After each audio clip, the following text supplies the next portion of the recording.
नमस्कार दोस्तों, स्वागत है आपका हमारे चैनल बिहारी नॉनस्टॉप न्यूज में। तो चलिए बिहार की 10 प्रमुख बड़ी खबरों को जानते हैं। तो खबरों की ओर आगे बढ़ने से पहले अगर आप चैनल में नए हैं तो चैनल को सब्सक्राइब करना ना भूलें, और अगर आपके जिले में कोई भी समस्या है तो नीचे कमेंट बॉक्स में हमें जरूर बताएं। पटना में इस रोड पर नहीं चलेंगी गाड़ियां, घर से निकलने के पहले रूट जान लीजिए। राष्ट्रपति रामनाथ कोविंद 21 अक्टूबर को बिहार विधानसभा भवन के शताब्दी वर्ष कार्यक्रम में शामिल होंगे। इसको लेकर वे 20 अक्टूबर को बिहार आ रहे हैं। राष्ट्रपति के दौरे को लेकर पटना में ट्रैफिक सिस्टम में बदलाव किया गया है। उनकी सिक्योरिटी और आम लोगों की व्यवस्था को लेकर कई इलाकों में ट्रैफिक व्यवस्था बदल दी गई है। ऐसे में पटना के लोगों को परेशानी न हो, इसीलिए जिला प्रशासन ने 21 और 22 अक्टूबर के लिए नया रोड मैप निकाला है।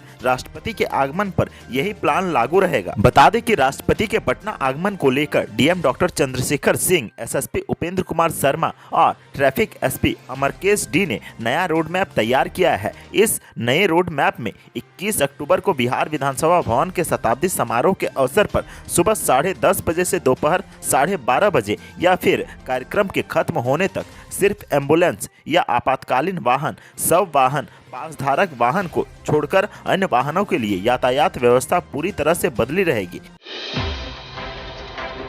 रिसर्च करने वाले अभ्यर्थियों के लिए स्टाइपेंड की मांग, मुख्यमंत्री के सामने आया मामला। बिहार में शोध करने वाले अभ्यर्थियों के लिए स्टाइपेंड समेत अन्य तरह की सुविधाओं की मांग उठने लगी है। मुख्यमंत्री के जनता दरबार में सोमवार को यह मामला पहुंचा। मुख्यमंत्री के निर्देश के बाद शिक्षा विभाग ने सकारात्मक पहल कर संज्ञान लिया और सकारात्मक आश्वासन भी दिया है। दरअसल एक शोधार्थी छात्र ने मुख्यमंत्री के जनता दरबार में शोधार्थी वजीफा के साथ साथ अन्य सुविधाओं की मांग करते हुए फरियाद लगाई। शोधार्थी ने अन्य राज्यों के विश्वविद्यालयों जैसे कोलकाता, लखनऊ, असम की तर्ज पर बिहार के भी राज्य के विश्वविद्यालयों में शोधार्थियों के लिए मासिक वजीफा और शोधार्थी के अन्य आवश्यक उचित सुविधाओं की मांग की है। इन मांगों में शोधार्थी मासिक वजीफा, एकेडमिक काउंसिल में पीएचडी में शुल्क वृद्धि, शोधार्थी छात्रावास की सुविधा, सेंट्रल इंस्ट्रूमेंट फैसिलिटी, शोधार्थी कॉमन रूम से संबंधित सुविधाएं देना शामिल है।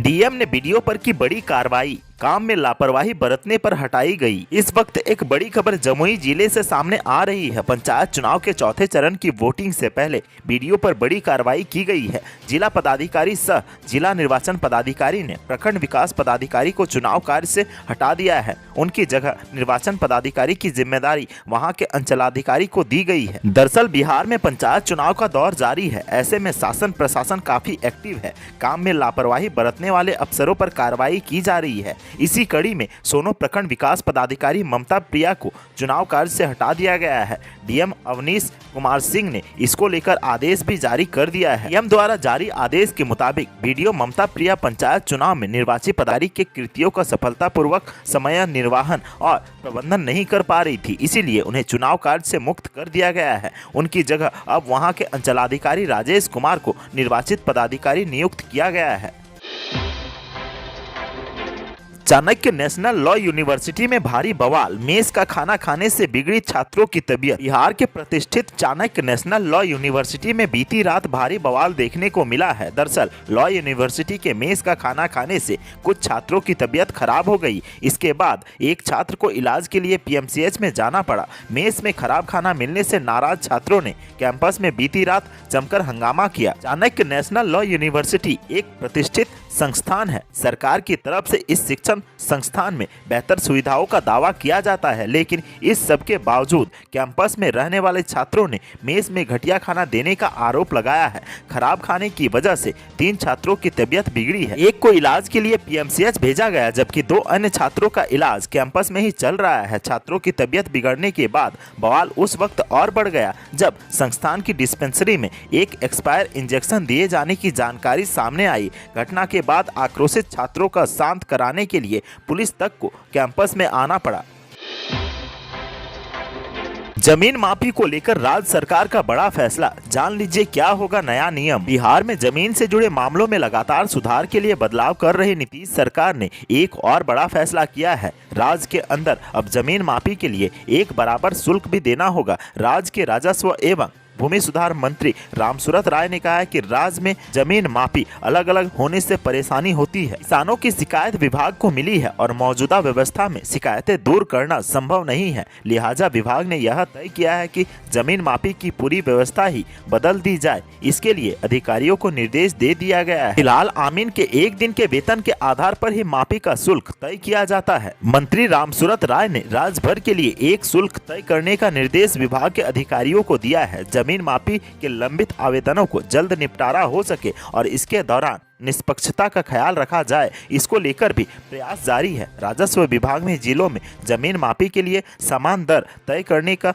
अब मंथन भी शुरू कर दिया है। माना जा रहा है कि विभाग में हाल ही में संविदा के आधार पर आमीनों की नियुक्ति की है, उनके वेतन के आधार पर ही नई दरें तय होंगी। बड़ी बात यह है कि नई व्यवस्था के अंदर एक जमीन की मापी कराने पर कितना समय लगता है, इसे लेकर चार्ज तय नहीं होगा। एक कट्ठा जमीन की मापी राज्य के किसी भी अंचल में अगर कोई कराई जाए तो उसके लिए एक ही दर तय होगी।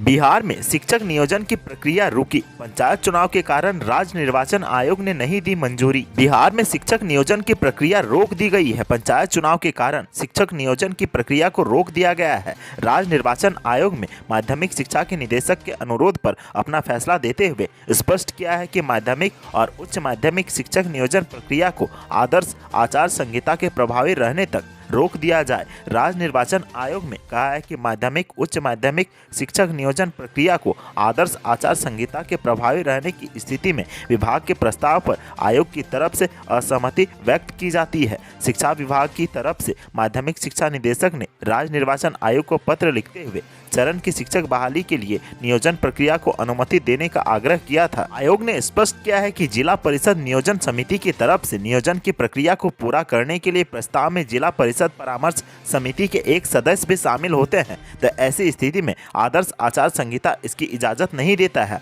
आदर्श आचार संहिता की गाइडलाइन में स्पष्ट तौर पर कहा गया है कि केंद्र या राज्य सरकार की कोई भी योजना या चयन प्रक्रिया में पंचायती राज संस्थाओं के प्रतिनिधियों की प्रत्यक्ष या अप्रत्यक्ष रूप से भूमिका है, उसे क्रियान्वयन पर रोक रहेगी। बिहार के सरकारी डॉक्टर निकले लापरवाह, टीकाकरण अभियान के दौरान 82 डॉक्टर ड्यूटी से गायब रहे। बिहार में सरकारी डॉक्टरों की लापरवाही का एक बड़ा मामला सामने आया है। राज्य सरकार की तरफ से लगातार कोरोना के कारण टीकाकरण का एक विशेष अभियान चलाया जा रहा है। सोमवार को भी बिहार के स्वास्थ्य विभाग ने राज्य भर में टीकाकरण के लिए विशेष अभियान चलाया। इस दौरान अलग अलग केंद्रों पर डॉक्टरों की तैनात भी किया गया था। सभी 38 जिलों में विशेष टीकाकरण अभियान चलाया गया, लेकिन इस दौरान अलग अलग अस्पतालों में तैनात किए गए 82 डॉक्टर अपनी ड्यूटी से गायब पाए गए। ड्यूटी से गायब रहने वाले डॉक्टरों में नवादा के सिविल सर्जन भी शामिल है। स्वास्थ्य विभाग के निर्देश के मुताबिक अस्पताल से टीकाकरण केंद्र के लिए कोरोना को लेकर निकलने के दौरान प्रभारी चिकित्सा पदाधिकारी यानी कि एएमओ आईसी की मौजूदगी जरूरी है, ताकि टीका लेकर जाने के दौरान सभी टीमों की तरफ से किए गए टीके की मात्रा की मॉनिटरिंग की जा सके। विभाग ने सोमवार को सभी डॉक्टरों की अस्पतालों में मौजूदगी की जांच कराई तो 82 डॉक्टर अपनी ड्यूटी पर मौजूद नहीं थे।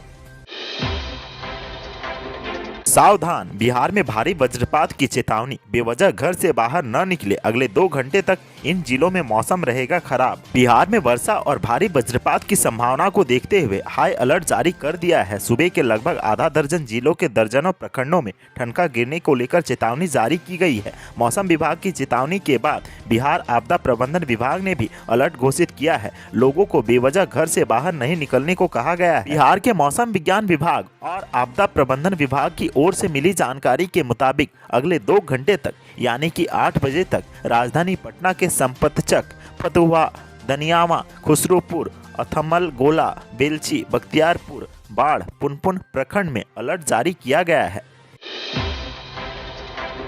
बिहार में अब सिपाही बनेंगे मुंशी, पुलिस मुख्यालय ने जारी किया आदेश। बिहार में अब थाना के काम में लापरवाही बरतने वालों पर पुलिस मुख्यालय सख्त हो गया है। दरअसल पुलिस मुख्यालय में यह सूचना मिली थी कि राज्य के कई थानों में नियमों के खिलाफ जाकर चौकीदार को मुंशी की जवाबदेही दे दी गई है। इसकी समीक्षा करने के बाद पुलिस मुख्यालय ने आपत्ति जताई और पुलिस अफसरों को यह निर्देश दिया है कि थाने में चौकीदार को मुंशी की जवाबदेही न दी जाए। पुलिस मुख्यालय ने कहा है कि थाना में मुंशी की जिम्मेदारी काफी अहम है, इससे जरा भी लापरवाही बर्दाश्त नहीं की जा सकती है। इसीलिए थाने में चौकीदार को मुंशी मुंशी की जवाबदेही न दी जाए, बल्कि सिपाही को मुंशी का काम दिया जाए। इससे सिपाही यानी कांस्टेबल को कम से कम 10 साल का अनुभव जरूर होना चाहिए। पुलिस मुख्यालय ने वरीय अधिकारियों को इसकी समीक्षा करने को भी कहा है। इसके बाद थानों में इससे जुड़ी रिपोर्ट मांगी गई है। इसके बाद बड़े पैमाने पर थानों में अनुभवी सिपाहियों को इसकी कमान मिल सकती है।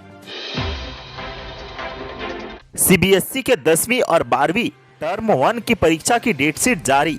30 नवंबर से परीक्षा की शुरुआत। सीबीएसई के 10वीं और 12वीं के छात्र छात्राओं के लिए यह खबर है। सीबीएसई बोर्ड की ओर से 10वीं और 12वीं की डेट शीट आज जारी कर दी गई है। 10वीं की परीक्षा 30 नवंबर से 11 दिसंबर तक होगी। वहीं 12वीं के टर्म 1 की परीक्षा 1 दिसंबर से शुरू होगी। सीबीएसई के आधिकारिक वेबसाइट www.cbse.gov.in पर जाकर इस डेट शीट को डाउनलोड कर सकते हैं। यह एग्जाम ऑफलाइन मोड में आयोजित होगी। पेपर की अवधि 90 मिनट की होगी, जबकि प्रश्नों को पढ़ने के लिए 20 मिनट का समय अलग से मिलेंगे। तो आज की सुर्खियों में बस इतना ही। बिहार से जुड़ी खबरों के लिए सब्सक्राइब करें हमारे चैनल को और साथ ही साथ अपने दोस्तों और रिश्तेदारों में शेयर करना ना भूलें। धन्यवाद।